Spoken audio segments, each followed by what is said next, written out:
Olá pessoal, passando hoje para mais um vídeo, né? Esse vídeo aula sobre os pré-socráticos, de maneira toda especial. Hoje falaremos sobre Diógenes de Apolônia, conforme nos escreve, né, o grande doxógrafo Diógenes Laércio, Diógenes filho de Apolotemes, natural de Apolônia, físico e homem de reputação excepcional.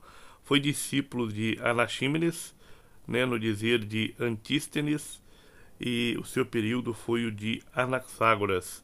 Então é natural de Apolônia e viveu a segunda metade do século V a.C. Foi o mais importante filósofo da passagem do primeiro para o segundo período da filosofia antiga, né, e rejeita, né, as propostas dos filósofos pluralistas, né, que o precederam, e retoma o monismo próprio dos jônios. Então a tradição doxográfica, né, o coloca entre os físicos ecléticos porque, na verdade, ao expor sua doutrina sobre a natureza, ele congrega no seu sistema filosófico elementos doutrinários oriundos da reflexão dos pensadores monistas e pluralistas que o antecederam, como Anaxímenes, Anaxágoras, Heráclito, Empédocles e os atomistas. Então, nos diz Simplício, também doxógrafo, né, no seu livro Física, e Diógenes de Apolônia, que foi quase o último dos que consagraram a esses estudos, também escreveu a maior parte de sua obra de uma maneira eclética, concordando em certos pontos com Anaxágoras e em outros com Leucipo. Ele também diz que a substância primordial do universo é o ar, imóvel e eterno, do qual nasce a forma de cada outra coisa, por condensação, rarefação ou mudança de estado. Então Diógenes é próprio daqueles filósofos da natureza, volta ao monismo jônico, né? E o próprio Diógenes, então, ele defende que se as coisas fossem muitas e se cada uma fosse de natureza diferente das outras, uma não poderia derivar ou transformar-se nas outras pelo fato de serem de naturezas diferentes. Também não poderiam misturar-se umas às outras e não haveria cooperação e interação entre elas. Então, por exemplo, as plantas e os animais, né? O que acontece? Segundo ele, não surgiram na Terra. Isso só é possível se admitirmos o mesmo e único princípio básico do qual se originassem todas as coisas. Então, está ali como se fosse um físico, né, Diógenes, a procurar, né, o princípio, né, natural de todas as coisas. Então, esse princípio básico é para Diógenes o ar infinito. E é exemplo, né, da mente suprema de Anaxágoras, é dotado de inteligência. Então, Simplício, no seu livro Física, nos escreve isso. Visto que a generalidade dos investigadores diz que Diógenes de Apolônia fez do ar o elemento primário de modo semelhante a Anaxímenes, enquanto Nicolau, na sua investigação teológica, relata que Diógenes declarou que o princípio material estava entre o fogo e o ar. Temos de nos lembrar que vários livros foram escritos por esse Diógenes, como ele próprio mencionou em Da Natureza, onde diz que tinha falado também contra os físicos, a quem ele chama de sofistas, e escrito uma meteorologia, na qual ele também diz que falou acerca do princípio material e assim como da natureza do homem. Em Da Natureza, nessa obra, pelo menos que foi a única de suas obras que me veio às mãos, ele propõe uma demonstração múltipla de que no princípio material postulado por ele existe muita inteligência. Então, desse modo, ele conhece, dirige e governa todas as coisas.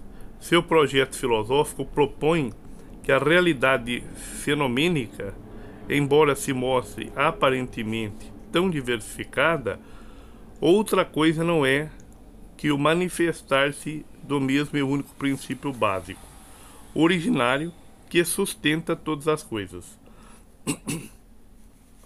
Então trata-se, portanto, de um princípio único que se transforma para a percepção sensível numa totalidade plural. Todas as coisas na natureza têm a sua origem, o seu devir, na mesma substância única que apresenta-se a cada momento sob formas diferentes. Então, nos coloca Diógenes de Apolônia, no fragmento 2. A minha maneira de ver, para tudo resumir, é que todas as coisas são diferenciações de uma mesma coisa e são a mesma coisa. E isto é evidente. Porque se as coisas que são agora nesse mundo, terra, água, ar e fogo, e as outras coisas que se manifestam nesse mundo, se alguma dessas coisas fosse diferente de qualquer outra, diferente da sua natureza própria, e se não permanecesse a mesma coisa em suas muitas mudanças e diferenciações, não permanecesse a mesma coisa em muitas mudanças e diferenciações, então não poderiam as coisas de nenhuma maneira misturar-se umas às outras, nem fazer bem ou mal umas às outras, nem a planta poderia brotar da terra, nem um animal qualquer outra coisa vir à existência. Se todas as coisas não fossem compostas de modo a serem as mesmas. Todas as coisas nascem através de diferenciações de uma mesma coisa, ora em uma outra forma, ora em outra, retornando sempre à mesma coisa. Então, nesse fragmento, coloca, a ordenação verificada no universo, visto que esse não é um caos, mas um cosmos, não é isso? Que as estações se sucedem ordenadamente, que os regimes pluviais encontram-se organizados sob medida, e impele a postular um princípio inteligente ordenador do cosmos, pois seria difícil admitir que os próprios fenômenos se auto-organizassem, ou que tal ordenação fosse obra do acaso. Alude ainda, Diógenes, a outras provas que fortificam seus argumentos. Ao considerar que o ar é vital, para a sobrevivência dos homens, nas plantas e dos animais, não fosse o elemento essencial. Bom, se deixam de respirar, morre. O ar é, portanto, a sua alma, ar quente circulando com o sangue nas veias, fonte de vida e de inteligência. O ar é o próprio divino que está em tudo. Tudo governa e tudo ordena com a sua força, com o seu poder e conhecimento pleno. Então, nós temos Diógenes de Apolônia, no fragmento 3, dizendo a seguinte coisa, seguinte afirmação: pois as coisas não poderiam estar divididas como estão, sem a inteligência, guardando as medidas de todas as coisas, do inverno e do verão, do dia e da noite, das chuvas e dos ventos, e do bom tempo. Aquele que se der ao esforço de refletir, concluirá que todo o rosto está disposto da melhor maneira possível. Ou no fragmento 4, página 100, coloca o seguinte: além destas, ainda as seguintes importantes provas. Os homens e os outros seres animados vivem da respiração do ar, e isto é para eles alma e inteligência, como será claramente mostrado nesse escrito, porque se lhes for retirado, morrem, a sua inteligência se apaga. Também no fragmento 5: e a mim parece que possui inteligência aquilo que os homens chamam de ar, e que todas as coisas são governadas por ele, e que tem poder sobre todas elas, pois é precisamente que tomo por Deus, que atinge tudo, dispõe de tudo e está em tudo.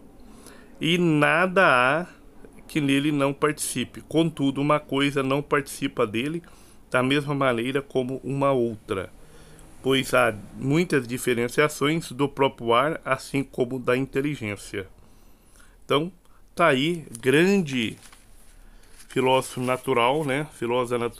Da filosofia natural, Diógenes de Apolônio, pré-socrático, que colocava que volta ao princípio, né, do monismo, né, do Jones, colocando como causa de tudo quanto há o ar. Bons estudos a todos, muito obrigado, tchau, tchau, curta e compartilha.